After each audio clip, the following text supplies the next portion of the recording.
Engineering mathematics के इस video में मैं आपका स्वागत करता हूं और आज एक छोटी सी डेफिनेशन के ऊपर हम लोग बात करेंगे and that definition is irrotational vector field. क्या होती है कोई भी इरोटेशनल वेक्टर फील्ड? हम आइए इसकी छोटी सी डेफिनेशन देखें। Vector field F is equals to F1i plus F2j plus F3k is said to be irrotational vector field if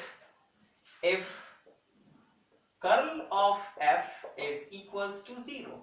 This means that del cross F is equals to 0 और del cross F का मतलब है student cross product means ये I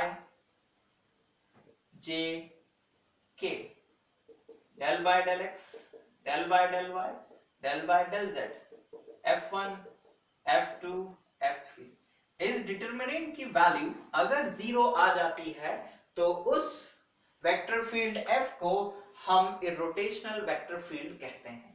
irrotational vector field का मतलब ये होता है कि उस वेक्टर फील्ड में ऐसा नेचर नहीं है कि उसमें कोई बॉडी रोटेट हो सके। इट मींस दैट जैसे मान लीजिए कि एक नदी बह रही है, ठीक है ना, एक नदी बह रही है। उस नदी में क्या है कि पानी कुछ इस तरह से बह रहा है, यहां पर ये लाइक दैट,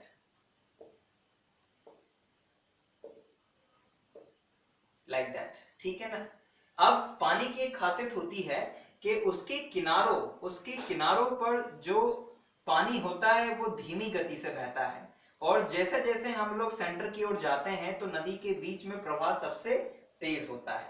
अब अगर मान लीजिए कि हम लोग कोई चक्का यहां पर रख दें ऐसे, ठीक है ना, ये कोई चक्का यहां पर रख दें ऐसे, तो ध्यान दीजिएगा यहां का पानी थोड़ा सा स्लो है और यहां का पानी तेज है, तो क्या होगा, फोर्स इस बॉडी पर ज्यादा तेज लगेगा और इस पे उतना नहीं लगेगा।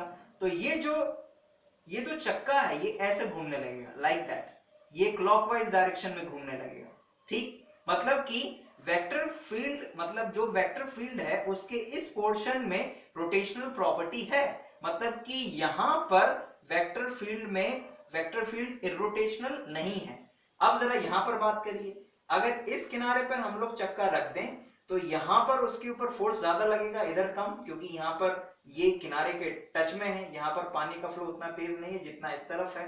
तो चक्का अब ऐसा घूमने लगेगा like that, anti clockwise.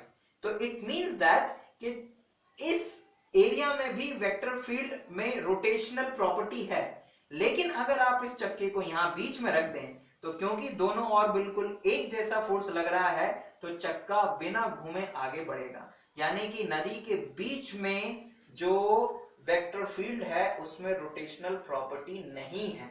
That's why इस पोर्शन में, इस बीच वाले पोर्शन में वेक्टर फील्ड जो है वो इरोटेशनल बनी रहेगी, जबकि इस एरिया में वेक्टर फील्ड रोटेशनल प्रॉपर्टी को दिखाएगी।